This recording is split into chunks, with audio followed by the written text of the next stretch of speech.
All right. Hey, thanks again for tuning in, guys. We appreciate you taking a minute to pop in and check out today's episode. I've got a gentleman with me today that I was super excited to get in the studio and have some conversation with. He's got a heck of a story. We're going to take it all the way back to the beginning and kind of walk you through his path, his career path, where he's at, and kind of what he's doing now. And so I think you're going to enjoy it. So tune in and let's get ready to rock. So this is John Baldwin. John, appreciate you, man. Thanks for coming in, dog. Thanks for having me. I'm excited to get you in. I knew you had a ton of stuff going on today, but you were able to knock off a little bit early and pop in and chat with us. So we're thankful for that. And so, again, just to kind of let the viewers know a little bit about you and kind of your story, let's kind of take it back to the beginning. I mean, where were you born? Where are you from? Where did you grow up? How does all that look for you? Well, I'm from Aliquippa, Pennsylvania, north of Pittsburgh, a very small town, about 9,000 people combined. Went to school there, elementary, middle school, high school. Started playing basketball early. We had our youth sports were all weighted, so I couldn't play any youth football at all, so I started, my trajectory was with basketball. Okay. From fourth grade to my senior year in high school, I was a basketball player all that time. And then when I was in eighth grade, that's when I started playing football.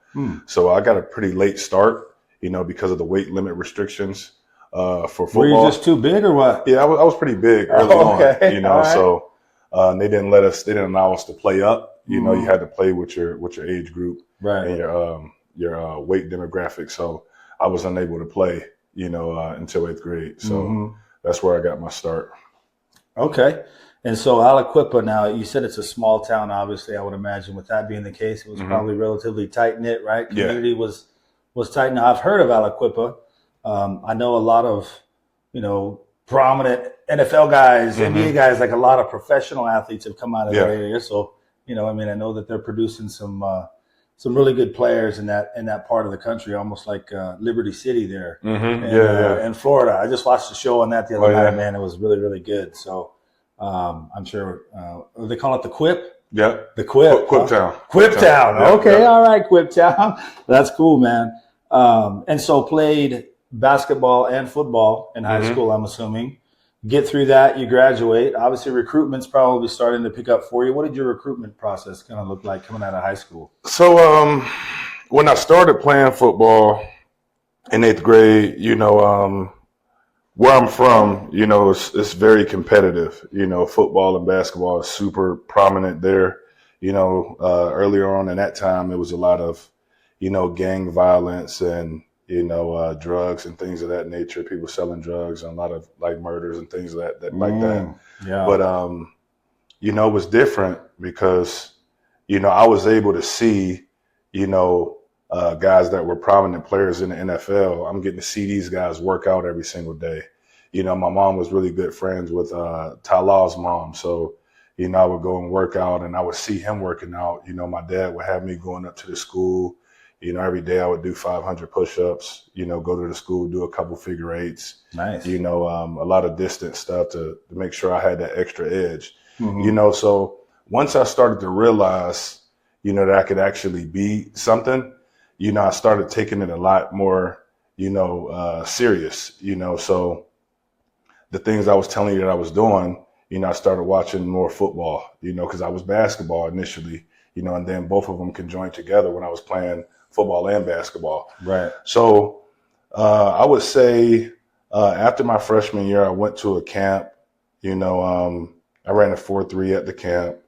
I got an offer from Pitt in Michigan after that camp. They were probably the biggest schools that were at that camp. As a freshman? Yeah, as a freshman. So I ran a 4.31 at this camp. Yeah, that'll open some eyes. Yeah, and I also ran track too. I ran club track too. I went to Junior Olympics for in club for the 100 meters. Okay. So I was doing 3 different things. So I didn't really have time with all the gang violence and all of that stuff. A lot of those guys I grew up with that were involved in that kind of stuff, they were kind of friends, but I kind of steered away from that type of thing because I knew, with seeing, family members in the NFL and watching these guys play on TV, collegiately and then in the NFL.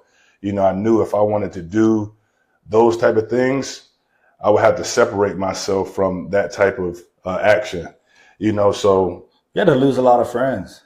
You know, I mean, in some ways, right? But, yeah, I mean, it was kind of like I kept my distance. You know, I always loved the guys, but I just knew when you guys are, smoking weed and drinking and things like that, I knew going that path wasn't going to help me get to where I wanted to get to. So I was pretty advanced at an early age from the standpoint of, look, if I want to get to this point and have a similar path as these guys, I have to take a different approach and make some sacrifices at an early age. You know, so that's what I did. You know, so after that, I got the recognition from Pitt and Michigan. You know, and throughout high school, my freshman, sophomore, and junior year, I was predominantly a tight end. You know, so I didn't play wide receiver until predominantly receiver until my senior year in high school. Okay. You know, so I was the number one tight end in the country until I changed to a full-time wide receiver my senior year. So, you know, I had every school coming up to our spring practices and stuff like that. You know, all the top schools that you could think of, you know, were coming to see me. You know, Florida, Miami, Ohio State, you know, Michigan, you know, Pitt was there early on. You know, I always feel like the schools that are there early on, you know, they're going to have a small edge above the guys that kind of come to the table a little bit. They're not later. just doing what everybody else does. Exactly. Isn't that how that works, right? In recruiting, you find that like a guy gets one offer, and then after that, in a relatively short period of time, man, there's just a whole bunch that follow. You know, they're like, oh, shoot, what are we missing out on? We better get on this kid. Or once it's put out there, they then see it. Now they decide to do their due diligence. But I like what you're saying there because Pitt did the research first. Pitt came and saw you first, right? And so they kind of were basing it upon you, not the input and the opinion maybe of other schools. You know what I mean? Exactly. That's cool. That's cool to hear. So, so then we get through the junior year and then the senior year, you know, and again, like I said, I played basketball as well. You know, I got nominated for McDonald's All-American in basketball. You know, I was a prominent basketball player, you know, the all-time leading scorer in my high school for basketball as well. Nice. You know, so I had my pick. I could have went to school for football or basketball. I actually was going to go to Marquette to play basketball. But had a conversation with my head coach, Mike Spianek. You know, he got inducted into the Beaver County, my county Hall of Fame with me, which was pretty unique to have an opportunity to get inducted into a high school Hall of Fame with my coach, who obviously played a part in, you know, positioning me to be awarded something like that. Yeah, dude, that's pretty special. That was just a couple months ago. Yep. You went back for that. You're telling me. Yeah, cool, so that was pretty cool. But sure, just going through all of that process, and then I had a conversation with him and my parents, and you know, his big thing and my parents' big thing was like, look, my parents were like, you make the decision that you want to make. You know, I was really good at basketball, you know, but when we had that conversation as a family, it was like, okay, well, you could go to school for basketball, and it's only 2 rounds in the NBA draft, you know, versus 7 rounds in the NFL draft, you know. So, and you can go to New York and you can find 10 guys that can, you know, jump like you, shoot even better than you, you know, dribble better than you. You know, I never really thought about it that way. I didn't either until you just said it. And then I said, I guess you're right. It's like you're 6'5", you run a 4.3. You know, at that time, you didn't have bigger guys running at that speed. You know, now you have it now because it's a lot more technology, a lot more things you can get hooked up to see what your pounds of force is, what you're putting up and putting down. Advanced training. Yeah, you didn't have that stuff back then, so you figuring it out on your own back then. I had my trainer. I was my own trainer. You know, so me, my cousin Amon and Will, you know, we got a membership for Capone's. You know, I would pay for our memberships with my allowance and stuff that I got. You know, so I had those guys going with me everywhere, you know, so being able to do that things, I was always a leader, you know, and it gave me a great opportunity to, you know, make that decision, you know, once we had those connections and those conversations. And I said, well, you're right, because I didn't want to go to the NBA. Well, not the NBA. I didn't want to go and play in Israel. I wanted to play in the NBA. If anything, if I was going to go for basketball, I wanted to play in the NBA. Not overseas. No, I didn't want to play overseas. It wasn't a good option. Yeah. No, it wasn't an option. I didn't have that on the radar at all. So after that, you know, same thing that you just said. My parents were like, yeah, that makes sense. You know, so I had to call Tom Crean, who was the head coach for Marquette, because I was all but committed to go to play for Marquette. It's the 11th hour, man. You're ready, huh? Wow. But my dad told me, he said, look, you need to do this the right way. You need to call him. You don't need to make no announcements or anything like that before. You need to reach out to him and do it the right way, because you never know, where you could end up. That's true. So it taught me a valuable lesson. I called him and reached out to him, and he was like, well, if you ever needed anything, I have a brother-in-law that's a scout or a coach for the Green Bay Packers, Wow. so that door is always open. He was on me pretty prominent, when I was in high school. He came to all of our AAU tournaments. He was always in the back. Like, I never knew that he was there, but he was showing me pictures and stuff like that of him watching me shooting after the games and stuff like that. And you're like, how did you get that? Yeah. I always was watching you. I just wanted to make sure that you were actually like this all the time, and not just because you see all these other coaches out here, just like who I was, because it was just things that I knew if I wanted to be different, I had to do a little bit more, and to get my extra edge. So it boiled down to, so I made that call, and then it boiled down to Pitt, Michigan, Notre Dame, Miami, and Florida. So I had USC, I had all type of schools, but I didn't want to go to California to play. I knew that USC was kind of in the area where I didn't want to be. You're leaving that already. Yeah, exactly. No reason to go back to it. Exactly. So I said, I have a son on the way. My family is very tight knit, so for me, it's like if I go to Notre Dame, because I wanted to go to Notre Dame, so Notre Dame and Pitt were like the top two schools for me, because of the education component at Notre Dame, and Pitt is close to home. My dad went to Pitt and played for Pitt as well, so it would have been a legacy commit if I'd have me going to Pitt, and then I went to Notre Dame for a visit, didn't really like the dynamic at Notre Dame. It wasn't during the season, so I didn't get to see none of the practices or anything like that. And, Coach Weiss is a great coach. I just didn't like his recruiting strategy for me, per se. So I made it a point, once I committed to Pitt, like I said, I had my son who was going to be born, during my freshman year. I said that we're going to play Notre Dame, my 4 years here. That was my in my mind. Like, I'm gonna be here for 4 years. We're gonna play them, and I'm gonna punish those guys. So I ended up committing to Pitt. So once I started at Pitt, I was going into school. I was an All-American. I was the 13th ranked player in the nation. And then my son was born 4 months premature. So that was in September. We had a few games, and then my son had a 20% chance of living. It was a tough freshman year for me. My coaches didn't even know that I had a kid. Really? So I stayed at the hospital from September 22nd to January 8th was when he was able to come home. So you're in season at that point. I'm in season. I mean, you're right in the mix, right in the thick of it at that time of the year. Wow. And so I got my son, and I'm going to, after practice and after a class, I'm going and staying at the hotel, sleeping next to his incubator, every single day, and I'm fighting for every single rep, Absolutely. So I got to keep my mental right, because, I'm fighting for my right, and one thing that was very inspirational for me in regards to that was the fact that he doesn't know how big of an inspiration that he was for me, because I'm watching him fight for his life, and he doesn't even know it. Yeah. So I owe it to him to perspective. Exactly. Right? So it was pretty unique. My coaches found out later on, like, why didn't you tell us? Because I was just fighting through it. Yeah. And where I'm from, that's just what we're known to do, just to gut it fight out, through man, it. yeah. So that's one thing that I had, that it worked to my advantage at that time. But sometimes that fighting through it was to a fault. But in this case, it allowed me to be inspired and continue to fight. So I did that. I was the second X.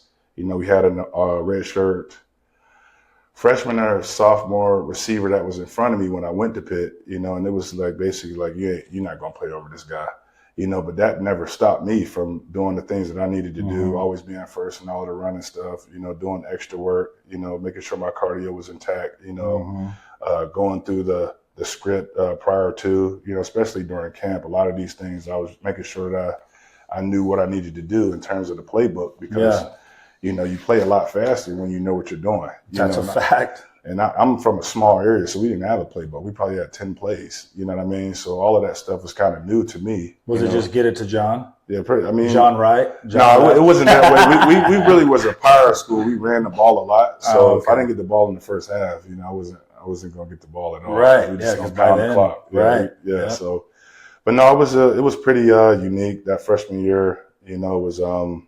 I did end up starting the last 4 games of my freshman year. I played with LaShawn McCoy and other running back, LaRod Stevens-Hollings. He was here as a running back for the Cardinals some years ago. I remember the name. Yeah. I can remember. He was like a kick returner as well. Yeah. A little scat guy. So I remember the day that the game that I was basically named a starter. So we were playing Cincinnati down in Cincinnati, Ohio, and it was very cold that game. So the guy in front of me, you could see that he was kind of shaken up and kind of cold. He was dropping a lot of balls. And me and LaShawn, Shady McCoy, we had a night class together. So he used to take me to my night class, and we used to talk and stuff like that. And it kind of took me under his wing. That was his last year, my freshman year. And then, so he was mad. Matt Cavanaugh was our offensive coordinator. So he got on the phone. He said, "Where's the phone?" He got on the phone. He's like, "Man, stop taking JB out the game. Stop taking JB out the game." So after that he's moment. telling the OC this. Yeah, he's telling the OC. Yeah, so after that, from there, I was starting from that point on. But, I was a leader from the start, because I didn't go there just to participate. I wanted to really make a name for myself because where I'm from, everybody that goes to college for sports is typically defense. It's really not many people that went to college from where I'm from for offense. So it's only a couple guys. Actually, one of the guys is a running back coach for NAU, Terry Swanson. So I think he's top 10 all time running backs at I think it's Kent State. And myself. So I was the first one, and he was after me. So he had the same type of work ethic. I used to run on the streets, just anything that I could do. My shape, being in shape was always a huge thing for me in regards of getting an extra edge. Because if you're playing against dogs, in the fourth quarter, the one that gives up the fastest is going to be the other guys. Yeah, who can go the hardest, the longest, exactly. right? So there's no telling who you're going to face. So you got to prepare like you're going to go against dogs every week. So my dad and my mom was very big on that. And that helped me. In those 4 quarters when we're playing really good teams, and these guys is getting tired, and I'm running long routes and stuff like that. You know what I mean? So I wasn't coming out because I made sure I was getting those miles in and running those figure eights, and didn't really take much time off from doing that kind of thing, to a fault sometimes. So I would definitely say that was pretty, unique, that freshman year. And we can get into the other stuff. I know you got some other stuff. Yeah, freshman year, man. I mean, that's tough to begin with. You're leaving home, you're in a new environment, you got new guys, new coaches, just your entire way of life changes, right? Oh, and then let's not forget you have a son in the mix as well who's also, Pete, I mean, I couldn't imagine that had to have kept you. You mentioned the motivation piece and part of it, but I mean, that's a lot of plates to keep spinning. At one time, I got to go to class, I got to lift, I got to eat right, I got to get my extra work. And oh, by the way, during all of this, I've got a young fella, right? My offspring in the freaking hospital and that was probably touch and go at times. I know because my granddaughters were born premature too, and not that early. But I mean, there's a lot of things that can transpire or happen right when they're that small, and it just it can be bad. But fortunately, it sounds like everything worked out good with that. So freshman year, you get in, you got 18 receptions, 404 yards, averaging 22 a catch, not bad at all, 3 touchdowns. Move into the sophomore year, so no red shirt, right? You must have played immediately and went all the way through. Sophomore year, obviously, you can see you're getting a lot more action, 57 catches, over 1,000 yards. That's a great year, 19.5 average with 8 touchdowns. Junior year, 53, pretty comparable to the sophomore year. Graduate, you get through, graduation's all done, correct? Yeah, so I declared after my junior year. Okay. I didn't, the initial plan was to play 4 years, like I was saying before, but, so after my freshman year, I was kind of a makeshift guy, until the end, until I became the full-time starter. So if I came in the game, if they seen 82 in the game, I was going to get a deep shot. You know, I didn't really do much else besides maybe a slant here and there. Just take the a top deep off shot. and run by people. Yeah. You know, so that was the thing that I did. So with my basketball background, I was going to walk on to the Pitt basketball team because I had a scholarship for Pitt basketball. But I let Jamie Dixon know, who's the head coach at that time. I think he also spent some time at TCU, if I'm not mistaken. You know, I said, if I really want to, I'm not going to the NBA. We already established that. If I want to go to the NFL, I got to let this basketball stuff go. You know what I mean? Like, for my standards, that was underwhelming for myself. You know what I mean? I care more about it than anybody else first. You know, how I feel about it. You know, so everybody, no, man, you had 400 yards. You only had 18 catches. But for me, it's like, all right, well, if I could have been in there a little bit more, I could have doubled that or tripled it. You know what I mean? I had 400 yards and 18 catches in my mind. So I said, I got to let the basketball stuff go. You know, and then we played in the Sun Bowl in El Paso, Texas, against Oregon State, and we lost 3-0. You know, it was a tough game. We had a makeshift offensive line. You know, our quarterback could barely drop back. He was getting hit. You know what I mean? And I'm always trying to find something that I could do. It probably was nothing that I can do because we didn't really have the time, but I'm a receiver out there, you know, so I was disappointed in that. And when we got on the bus, me and our quarterback was on different buses, and I texted him. I said, how your body feeling? You know, I knew this was his last year. You know, it was like they were getting on his tail about, you know, the game, and it wasn't really his fault. He couldn't really do anything but drop back and hit. Yeah. You know, so I wanted to know how his body was feeling because he was falling on it, getting hit on the shoulders. You know, the quarterbacks with their shoulders, his throwing shoulder. Getting beat up. Yeah, so he's like, man, I need a couple weeks off. And then I hit him up about a week later after we had got back and we were off for a little bit. I was like, how you feeling? He said, I'm good, man. I'm good. I didn't really tell him why I was hitting him up about that, you know, because I didn't want him to try to prolong it a little bit more. Yeah. So he said, I'm good, man. My shoulder's good. Everything's good. I was like, all right, well, it's time to get back working. That's all I needed to hear. Yep. Now I'm going to hit you with what I really want. Yeah, exactly. So we started working out, you know, like after that week, you know, I took some time to stretch. I was still doing my cardio, you know, but letting my legs rest a little bit. But I was doing the cardio at a minimum. That cardio was going to get done, you know. So we started working out. You know, we're talking through coverages. We're talking through this. This is what we want to see. This is what we want to do. You know, we ended up having a different offensive coordinator. He went on to the NFL and was the offensive coordinator for the Jets for some time. And then we got a new OC that came in, Frank Signetti. So Frank Signetti, nobody really know what to think. You know, the guy came in with a lot of pizzazz. You know, he had some big-time plays. You know, he had Deion Lewis as a running back. You know, he was a freshman coming in from prep school. And it was just something that was a lot different. But the chemistry that we built, we hadn't been able to build before in 2008, you know, because I was a backup. You know, I would come in just for my special package. Sure. You know what I mean? So I didn't get to, you know, gel with him that much. You know, but that spring ball, you know, with a new offense, you know, the defense is going to run the coverages that they run. You know, we didn't change defensive coordinators, you know, but we came out flying on all cylinders, you know, and I was a huge part of his success. You know, we also had a tight end, you know, who ran a 4.4 flat. You know, he was the best tight end in the nation pretty much, you know, most athletic for sure. You know, our offensive line was intact from last year because the previous year we had a looking good then for that sophomore year. Yeah. So everything was aligning for me perfectly. Yeah. You know, our running backs were really good. It's all in place. Like, here we go. Yep. Yeah. Deion Lewis was he was a Heisman candidate for weeks. You know, I think he had like 1,800 yards, you know, that year. You know, so having a tight end that runs a 4.4 flat, and then we got a big tight end on the other side, Nate Byam. I think he's actually on Stanford staff right now. The line was great. You know, a lot of depth on the line. Henry Hanowski was the fullback. We ran with a fullback. You know, he ended up playing for the Giants for some time, and then Deion Lewis and Ray Graham, you know, were our running backs, and they were both super shifty guys. You know, and our receiver That's core. hard to defend, man. Pick something. Yeah, it was. You handle this, and that's going to beat you. Okay, Yeah. well, we spread a little bit more over here. Now we're getting thinner. You know what I mean? That's hard to game plan for and to defend. Mm-hmm. And then we had some small, shifty receivers and bigger receivers. Myself, Mike Shanahan, Cedric McGee was like a slot guy, but he's Michael Irvin's nephew.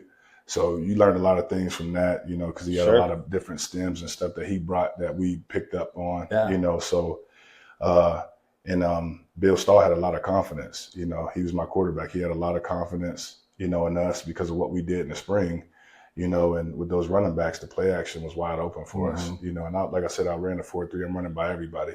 Yeah, you earned some credibility and some respect as a freshman. Now you're working with him. He now gets a chance to see what you could do, whereas before he may not have as much, you know, or with as much frequency. Yeah. Because you're, you know, a little bit down in the depth chart, or at least number 2, whatever it was.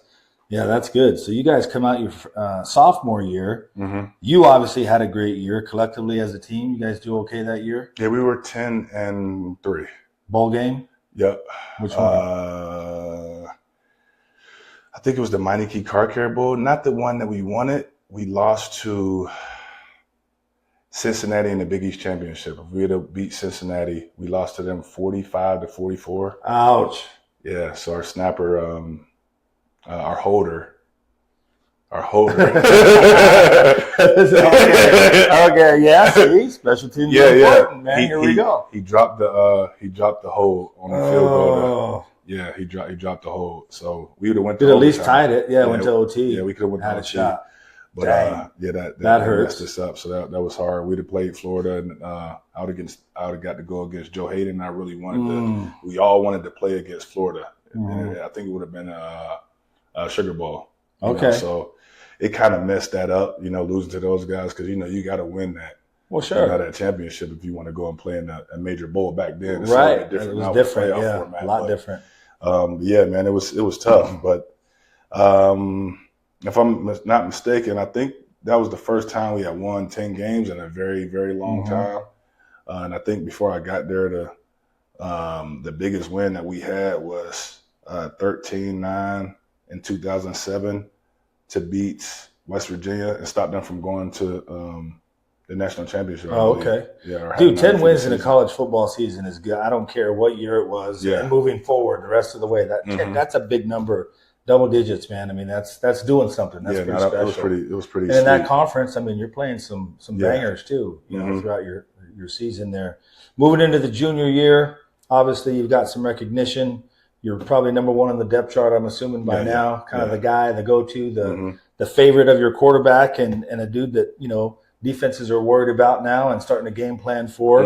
Another great year, man, as a junior. 53 catches, just under 1,000, 5 touchdowns. So now the interest in the NFL, right, is probably starting to come your way. You're starting to then kind of realize, man, I think maybe I can do this. It's really becoming a reality, not just, I mean, when you're 10, I want to be in the NFL. Well, guess what? Every kid in America does, right? Exactly. You're right there now. You know, it's your junior year.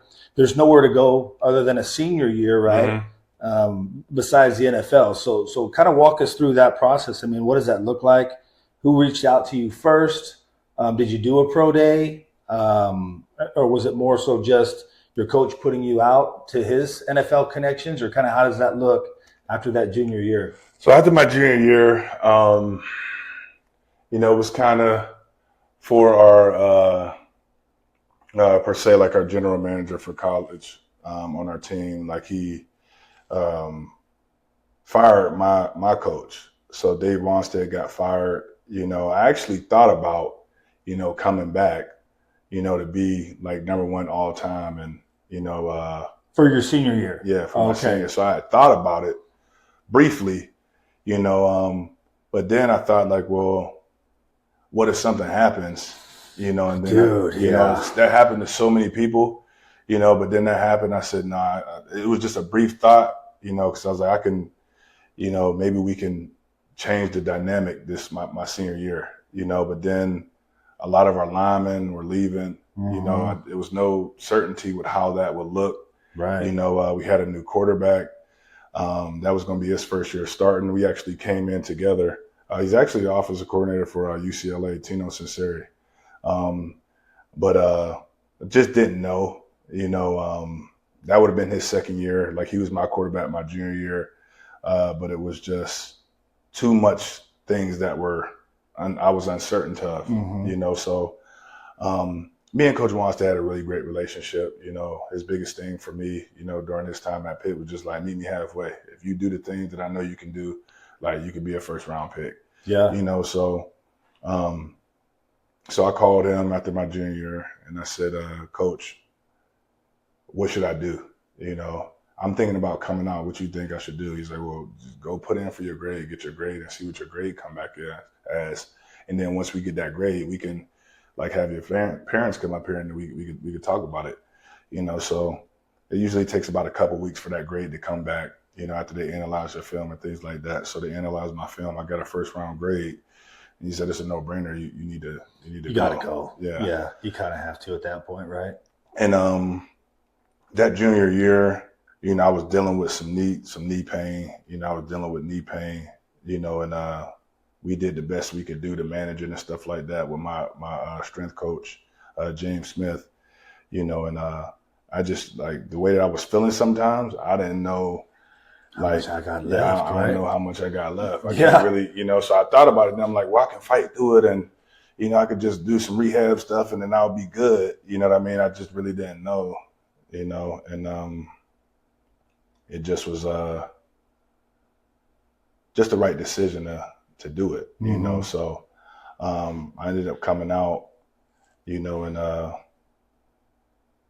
it was a pretty surreal feeling, being from where I'm from. And so you come out, you declare, you got your grade. Looks like it's a first round. Nothing's ever a lead pipe lock or a guarantee, but it's pretty obvious, let's just say, right, that you can expect to be a first round pick. So you say, okay, well then obviously, I've already come out and things are looking like they should. I mean, if you're going to get picked, why not be the first round, right? I mean, that's what every guy in America wants. And so we're getting closer to that draft. Who's reaching out to you, or who are you in conversation with, or what teams did you have? So it don't really work like that. So my cousin had his own business. My cousin and his business partner, Charles Fisher, and John Thornton. John Thornton played, I think, 10 or 11 years for the Cincinnati Bengals and the Tennessee Titans. So they started their own like management firm, so I knew that I had to get some type of representation, to lead me in the directions that I didn't know about, So I reached out to him and let him know, like, hey, I'm declaring, like I trust you guys the best. I'm like huge on trust. If I can't trust you, it's really I can't do anything with you. Sure. So he was like, all right, well, this is what you need to do. We need to get you around we need to have you interview some agents and some advisors. And then you can weigh the pros and cons on those agencies, and we can talk about it and you can make the decision that you think is best for you.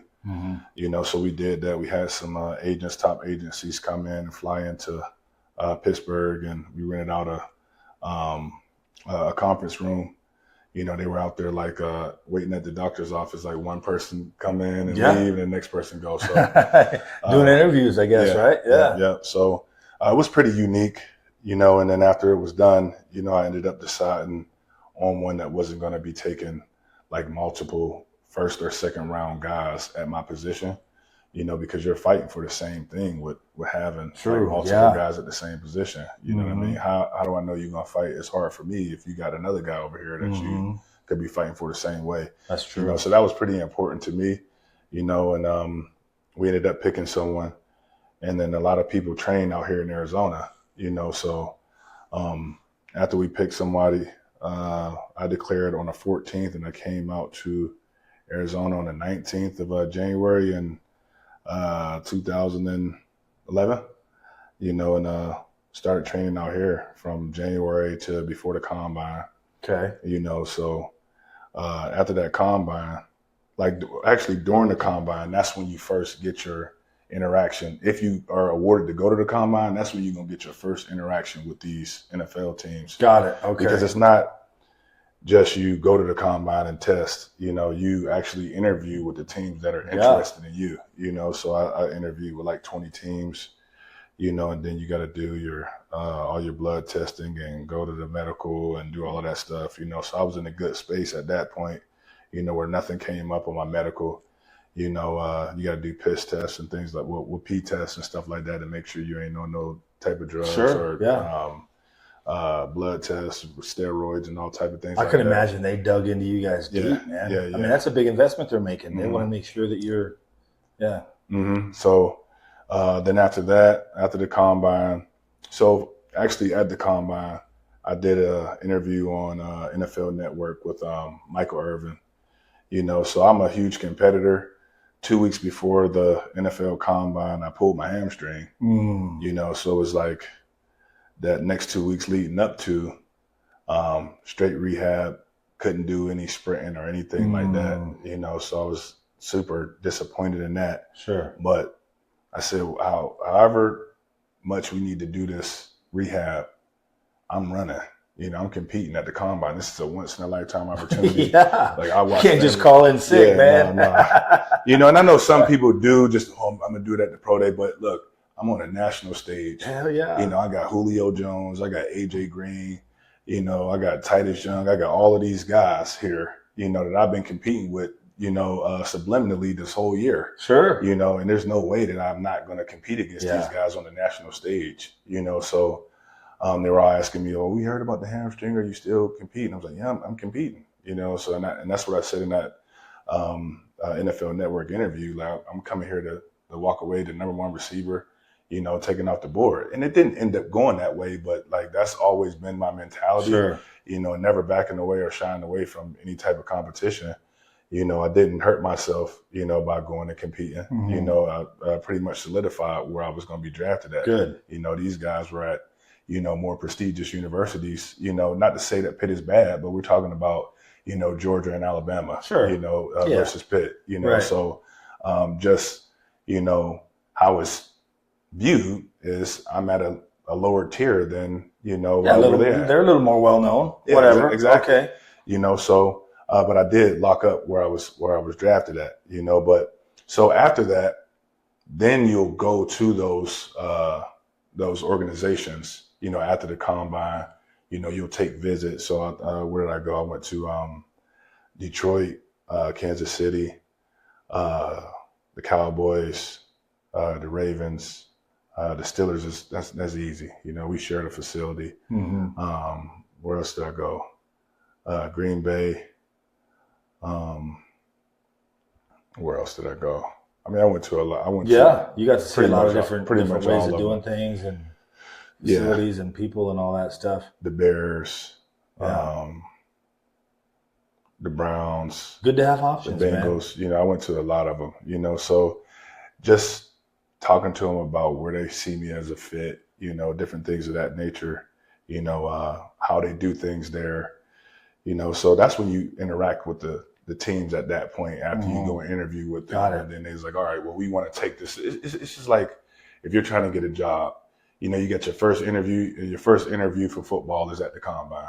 And then your second one is after you leave the combine and they want to bring you in for a second interview. Specific to those organizations. Exactly. To see if they want to, put you up on their board or take you off their board completely. Sure. You know what I mean? I'm sure that happens. Yeah, exactly. So they want to see like your knowledge, your intellect for the position, you as a person, what you like to do, different things like that. They'll push buttons to see how your response is to certain things. So it's a game to see like, all right, well, can we get this guy to react to certain things? I know you probably have seen or heard, some of these guys being interviewed and they just ask them some outlandish bull crap. And it's like, what are you talking about? Right. So they'll do that type of thing to see like, because you're being evaluated as soon as you get off the plane until you get on the plane to leave. Yeah. Somewhere, somehow, some way, right? There's somebody, kind of keeping an eye on things. And then, like you said, trying to trip you up, seeing how you respond to adverse, whatever it may be. I mean, because guess what's going to end up happening? All those things are going to present themselves eventually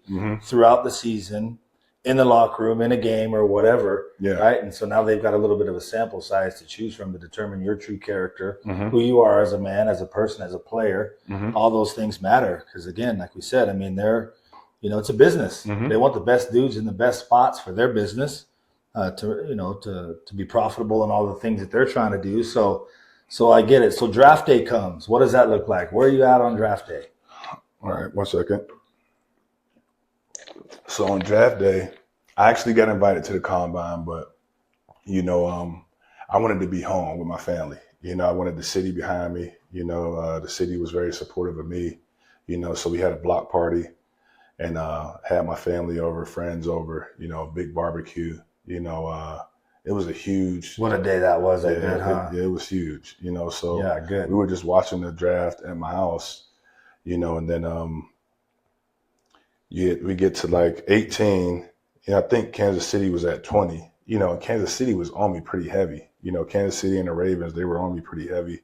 And the Steelers, I think they had pick 31.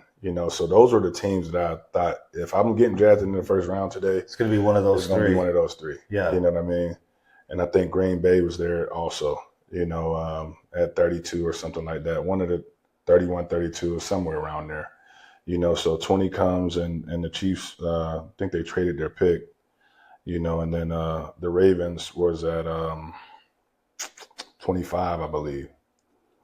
So we get to, I'm like, dang, I ain't getting drafted at 20. They just traded their pick, So then we get to like 25 and something happened where I think the Ravens may have missed a pick or something. It was something crazy that went on with that.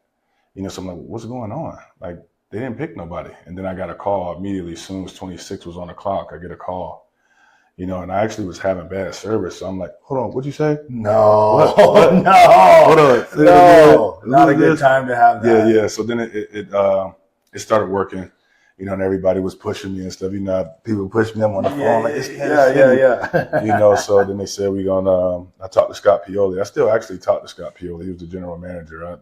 He's a really good dude, So he had a rough upbringing, So we was talking and he said, I'm gonna bring you in. And actually, when I got drafted, that was the time of the lockout, the NFL lockout. Oh, dang. Yeah, so they lifted the lockout for 2 days. So, the first, second, I think the first and second round picks were able to come, so they flew us in, and got us some gear and just brought basic playbook stuff like that so we can get a head start and stuff like that. Yeah. And then I can go and speak with Richie Anderson, who's my receiver coach at the time, and Coach Haley was the head coach. He played a part in calling the plays, and got to just talk to all of those guys and meet Scott Pioli, and got to meet some of the veterans because the veterans had some checks and stuff. They had to get off-season checks, so they still allowed those guys to get those checks. Got it. Since the lockout was lifted for those days, it was pretty, surreal moment for sure. So 26, KC comes calling, boom, that's it, man. You're in the first round. Yep. What a day, right? That's exciting, man. The pride of Aliquippa right there. I'm sure, everybody back there proud of what you did and what you've accomplished, and still doing great things, obviously, today as well. But to see that happen, to come from kind of that situation, dude, I told you before, that's very, very impressive, admirable, tough. I mean, there's a lot of adversity and things that were kind of pushing back, but you were still, yet and still able to kind of to move past all of those things. So you get in, you get situated, you go through camp, all that's kind of moving along. You end up getting an opportunity to play. What was your welcome to the NFL moment? I would say when we went to camp, you got to think when you're in college, you 18, 19 years old, the oldest guy is going to be like 23 years old you know what I'm saying? Yeah. But when you get to the NFL, you're seeing guys 34, 35, 36, 38 years old, and you might have some guys that are wily vets at your position. You're like, oh, shoot, these guys. They know some things, huh? Yeah, they ain't they're not here to let me take their job. It's not just losing your job. It's like actual money on the table too. Right. You know, they want to feed their family too. Exactly. So I think that was the biggest thing. You know, when I got there, I'm like, man, these guys are old, putting on Tiger Balm and stuff like that. This is old heads, but they were wily vets, and you know. So I would definitely say, seeing them older guys, you know, when you just used to the oldest guy, you know, you calling a 23-year-old an old head when you first get to college. Yeah. These guys, if you're a senior, you're like a dang grandpa at that stage of life, right? Exactly. Yeah, that's cool. That's cool. Rookie year, you get through it. You're moving through it. You're going through camp. Do you get on the field a bunch? Do you play quite a bit? Do you have a good rookie year, or how does that go? So, so I got hurt during training camp. So I broke my thumb. So that I had to get pins in my right thumb. You know, if you feel it now, you can see how like it's all that extra cartilage. Oh yeah, you got a big old lump in there that don't belong there. Yep. So I broke my thumb. Ooh, that's nasty. So I missed 10 weeks. So the 7 regular season or 9 weeks. So the last 3 preseason games are 6 weeks of the regular season. You know, so that's more than almost half. Yeah, exactly. Of the whole year. Yep. So I was getting mental reps, but you know, it's not the same when you want to be out there. You know, so I had to do a lot of physical therapy for my thumb. That puts you behind the 8 ball right out of the gate. Yep. So I was behind the 8 ball, and then when I got back, you know, I don't play special teams. You know, so in NFL, it's a certain amount of people who are up, and being up is the people that dress. So if you don't play no special teams, you know, it's gonna be hard because the person that took your spot while you was hurt is a special teams guy. You know, so I wanted to play. So I told Coach Haley, I said, look, I want to play. I don't care where it's at right now. You know what I mean? I'll play. I'll take somebody's special team job I'll go block punts or whatever. Sure. You know what I mean? I'm not trying to play. Yeah, I want to play until I can get up, until my thumb is good, because my thumb was still loose. You know, when I came back, I said I'll put a club on and go block punts, do whatever I can do. You know, I'll go and tackle if I need to, you know, until my thumb continues to heal, you know, where I can catch again. You know, so he's like, you're not here for that. You know, you need to just keep doing your rehab, you know, and then when you're ready, when you can catch again, when your thumb is not loose, then you'll be activated again. So I go through that. I go through all of my rehab, you know, started doing more conditioning stuff when it was more intact, where it wasn't loose when I was running, you know, and then I debuted at Oakland, playing against the Raiders, week 7, and then got my first catch that game. Obviously, I didn't start. It was other guys that was already there. Yeah. You know, so they wasn't just going to, like, you get your little package in. Right. And, you know, we'll keep incrementally getting you more reps as you get more in the football shape, because it's obviously a lot different than going out there practicing a few snaps, you know, 100%. Every couple plays or whatever the case may be, versus being out there where the real bullets is flying. Right. You know, so that next week, you know, you're going to get some more reps now. You know what I mean? We need you out there. Good. You know, they're working you back into the mix a lot more. Good. Yeah. So I was playing, I was on the outside, and I also did some H-back. You know, I did some H-back. So that game was on Halloween, you know, Monday Night Football game against the Chargers. You know, so that was like my coming out party. You know, Coach Haley, you know, he was with Larry Fitzgerald. So he was, like, all of his bigger guys, he wanted to model those guys around Larry, you know. So Dwayne Bowe, he did the same thing with Dwayne Bowe. So he's giving me opportunities like, all right, well, this is what you're going to do. This is where I see you this week. He's showing me different plays of people at H-back and going on the outside, you know. So I think I had 5 for 82 that game and a touchdown. That's a nice stat line. Yeah. For my first game home, you know what I mean? That was my first debut home game, you know. And then that next week, you know, we played but we weren't winning. You know, we wasn't winning. You know, the season was not that good. You know, that was when the Chiefs weren't really that good. It was before, you know, we got the Mahomes of it all, and Travis Kelce was new. He was young. You know, so I think he was a senior at Cincinnati at the time. So we had Tony Moyaki, guy from Missouri or Iowa. I can't remember which one it was, but he was our tight end. He was a pretty good tight end, though. He was good, but, you know, we didn't get to do a lot of the things that we wanted to do. So we played the Jets, and then that was his last game. You know, he got fired. You know, so he was a part of the reason that I went to Kansas City, because he's like, all right, well, I can see this guy. Like, he went to Pitt. You know, I was with Larry. Right. You know, so he kind of put him in the mind of like, all right, well, I got another opportunity with a taller, like Larry Fitzgerald type guy. He has really good ball skills, deep ball skills, long, and tracking ability. Fast. Yeah. So he got fired, you know, that when we played the Jets.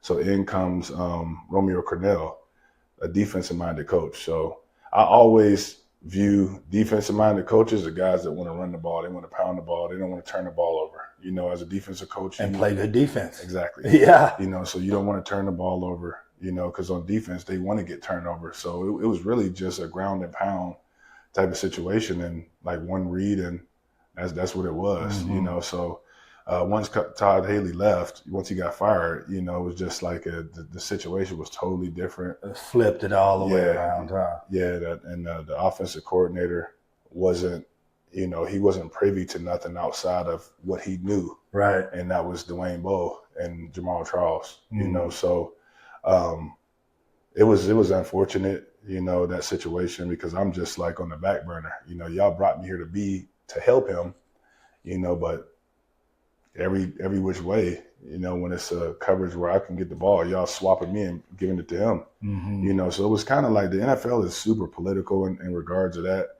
you know. So I just felt that if Coach Haley would have stayed there, it would have been a lot different. Yeah, it would have been a lot different. Yeah. So it was just one of those situations where Bo being the number one guy, they didn't have me there once Haley left. They didn't have me there to compliment him. They're just like, all right, well, we just gonna put you over here and put him there, you know. And it took away a lot of my opportunities. Sure. You know, for me, yeah, like I said, I'm always trying to fight through it. So I'm just like, look, I'm gonna just keep working hard at practice and doing my thing, and when I get the opportunity, my day will come, right? Yeah. You know, and thinking back on it, I should have went and politically correct, said something about it. Like, why are we doing it this way? You know what I mean? Like, I'm here to assist, not to just, okay, well, you go here. If this coverage, we're gonna come to you.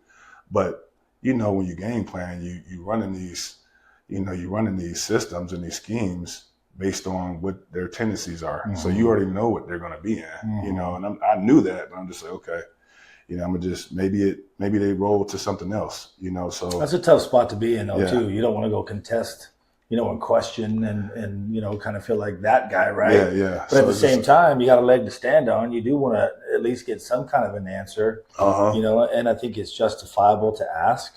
It's how you present it, how you go about it, how you position it. You know what I mean? And yeah, that's good. So KC, you did a little bit of time with the Niners as well, correct? So that's cool. What's your favorite stadium to play in? Oh man, I would definitely have to say it was in Kansas City. At home, yeah. I can imagine that place gets rocking. See it red used to get crazy. Dude, I bet that place, I mean, you see it on, they all get pretty rowdy, but those people are about it. My daughter-in-law is from that area, and their family has season tickets. And I think it was last winter, or maybe the winter before, one of the coldest winters that they've had there. Oh, yeah. I mean, people are ending up like with frostbite and whatnot. We're doing something. Her family's FaceTiming her. They're at this game, tailgating 4 or 5 hours beforehand, and people are dying in the area. And I'm like, these people are nuts, man. I mean, they're fanatical about it. But I guess, you know, there's fans, and then there's like hardcore. Oh, yeah, we don't give a damn hardcore. What's happening. We're coming and we're going and we're supporting. That's cool. And so then you get through that. Playing career kind of comes to an end. What brought you back out to Arizona then? I know you came out here to train, getting ready for the combine and the draft and all that stuff. What ended up bringing you back out to Arizona? Well, I would say, you know, when I came out here, you know, I said, this is a nice place, man. You know, it's kind of hot, but it wasn't super hot at that point. You know, I'm like, if I ever got an opportunity, I want to like plant myself out there. Sure. You know, so. Good place to raise a family and kids and all that stuff. Yeah. And then you also don't got the natural disasters that you deal with in different places. You know, True. I thought about Florida, but you know, they got the hurricanes and things like that. California with the earthquake, the random earthquakes and stuff. You know, and I was in the Midwest with the tornadoes, the East Coast with the the black ice and all of that, you know. So I just Snow, wanted to, yeah. I just wanted to get someplace where it's nice and safe, and I didn't have to worry about that with dealing with all those different, you know, climates and stuff. So, you know, I just thought it made the most sense. I can pull over in a dust storm. You know, I don't have to. I don't have to worry about an earthquake. And like I don't have to worry about that. That's what I tell people too. My family's from Ohio, right? They're like, "How do you guys do it in the summer?" I'm like, "Look, man, the sun and the heat doesn't force me to drive off the side of the road. It's not eating up the bottom of my car like the salt and all that does. I mean, yeah, it's hot, but we're going from building to building to stay cool in the summertime. Yeah. Where in the wintertime, they're going from building to building to stay warm, and they're wet, and everything's dead, and it's gray. Dude, we wake up to the sun every day, man. That puts a little bit of energy in you immediately. It does me anyway. I mean, I'm a desert dude. I've been here almost 45 years now, and I don't see myself going anywhere else, man. All my kids are here. My grandkids are here. Unless they all pick up and go somewhere, I'm probably going to end up staying here for the rest of my life, which I'm completely fine with, but we'll see. I mean, you never know, man. Things change and different opportunities and whatnot come up. Who is your favorite wideout or wide receiver like in the league currently? Who's a guy that you look at and you're like, man, that dude does A, B, and C really well. He's just a complete player, or, you know, not a guy that you would pattern your game after, but someone that maybe kind of that you find to be a good wideout, first of all, and second of all, maybe whose game is comparable to what yours was and the way that you played. Anybody today that I would say Nico Collins. I really like Nico Collins' game. Okay, you know, he's a big body receiver. He's fast. He can pick him up and put him down. I would definitely say him. He has some really good yak abilities. His catch radius is huge. You know, he has great deep ball skills. You know, so I would definitely say Nico Collins is he's definitely one of those guys for sure. That's awesome. Comparable. Yeah, that's good. Biggest misconception people have about NFL wide receivers? Well, I would definitely say like the fact that you don't gotta be like a super fast guy. You know, you just gotta understand leverage, you know, and where you need to be in those zones. You know, and the playbook is big, but you don't learn the playbook just day one. You learn this many pages. You know, it's just like how we do it in high school. Sure. You know, it's installs, and you don't run all of that stuff. You know, so it starts big. You know, you get a huge playbook when you start. You're overwhelmed. You're like, there's no way I'm going to learn all this. I mean, I don't want to say you're overwhelmed, because you know, like, okay, you get an itinerary. You know, just like this is an itinerary, and it's showing you, all right, day one, we gonna install the first install and the second install. These guys got little tabs where you see, okay, install one. So you open it up, you know, and that's what you go. Oh, good. So it's broken down incrementally. It's broken. It's manageable. Down. Good. Yeah. And you do the same exact thing in college, so you kind of know what to expect. Yeah. You know? Been through it before at that point. Yeah. So that's why you can see a guy who will get traded on a Monday, and then he can play on Sunday because it's just a game plan. You know what I mean? You walk through all of that stuff anyway, so it's not really specific to that week. Yeah. It's like, oh, who's the playbook? So it's really just you got 300 plays, but you're running 24 of them this week. Yeah, you know whatever. That's not it's not that big of a deal. So I think that's the biggest misconception. Are you picking up the playbook because these guys get traded? You hear that from the media. Are you picking up the language and stuff like that? I mean, the concepts are the concepts. They just may have a different name or a different, you know, route within the concept that you're accustomed to. Everyone's got the same stuff. A pick, a sweep, a boot, a trap, whatever. It's just called something different. Yeah, exactly. They all get to the same place, but they just call it something different to get there. I understand that. That's for sure. So now you're dad. Now you're coach, obviously helping out with wide receivers at a Chandler Unified School District school here. Got a son, obviously, who is really, really starting to put some people on notice. That's obviously extremely gratifying to see him kind of, I hate to use the word follow in the footsteps, man, because he's his own person. He's his own young man. He's developing in ways that are completely different than how you know what I mean? Yeah, like 100%. I love it, but I really don't, because, I mean, yeah, there are some footsteps put in place, but the things that are going to propel him and get him to the places that he wants to go, I think, are the footsteps inside the walls of the home. You know what I mean? And those kind of things obviously are extremely important. And you mentioned he was a big inspiration for you. I'm sure if we asked him, he'd say the same thing, right? That you've been a big inspiration for him, Yeah. which is how it should be. I mean, that relationship between father and son is crucial, and our world needs more good young men. And I know you're doing a heck of a job developing one now. Let's talk a little bit about him. He's a junior this year, and he's picked up a ton of notoriety, right? Mm-hmm. A fair amount, but I mean enough to where he's now holding how many Division I offers? 19. 19. Yeah. And haven't even played his junior year yet, right? So now 3-game film comes out this year, 5-game film comes out. That number's going to 24, 25 guaranteed, probably early, right? Mm-hmm. And then leading into the senior year, he's going to want to make a decision, and kind of take what's out there, because we know they don't stick around forever. Mm-hmm. And so what are you most proud of with him? And to think that, rewinding the tape back to those days when he's in this little incubator to where he is now, I mean, you got to be extremely proud of him. It's like, it's so surreal, to see where he started in the humble beginnings. I feel like we grew up together. I was so young when I had him. He's been with me forever. We're from Pennsylvania, but he's been with me since he was 3 years old. When I had, so to see his growth, and he's a really good person. You know what I'm saying? It's sometimes when you get athletes that are getting some recognition, they start to get arrogant and cocky, and I always use myself as an example. I was a humble guy, but I was always really humble with everybody, showed everybody respect, shake people's hand, look them in the eyes and things like that. And, all my teammates could always say this about me. I've always showed everybody love, and tried to pick them up in any way that I can, and I've tried to, show him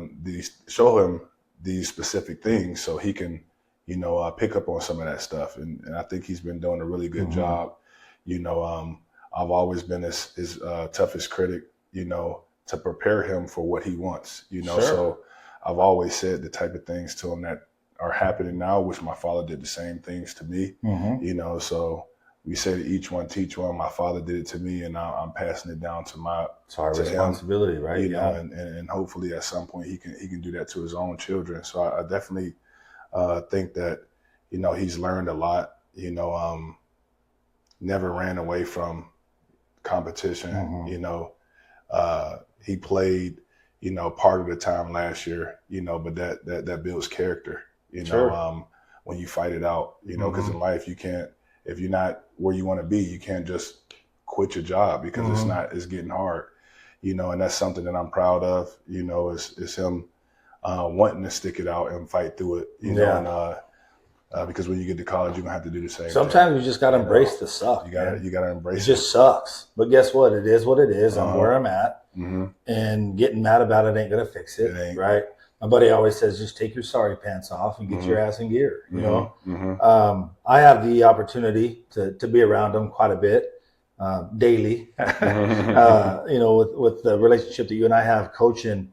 And you're exactly right. We're starting to see some development, in his leadership abilities, and I mean, we know the top line speed, taking the top off the defense, is unreal. He's hard to handle in a phone booth. I mean, his directional movement and lateral movement and ability to change directions, all that we know is great. But it's cool to see he's kind of starting to open up a little bit more. He's getting a little bit more vocal, you know what I mean? And so you can kind of see the maturation process of him as a young man. I mean, we all know he can play football. Just turn the damn tape on. There's not much to talk about there. You just watch it and you can tell. But it's cool that you're sharing him with us, and we get an opportunity to be around him, because he's going to be a big part of what we do, and I'm sure he's going to continue on and have a heck of a career. So outside of that, man, I've pretty much asked everything I wanted to ask. I appreciate you coming in again. Oh, thanks for having me, man. Yeah, it was cool. We were able to get caught up and share a little bit of your story and share it with our viewers, and I'm sure they'll find it interesting and intriguing, just like I did, man. So we should be all good, man. I appreciate you. All right, brother. All right, dog. Thanks for having me. Thank you.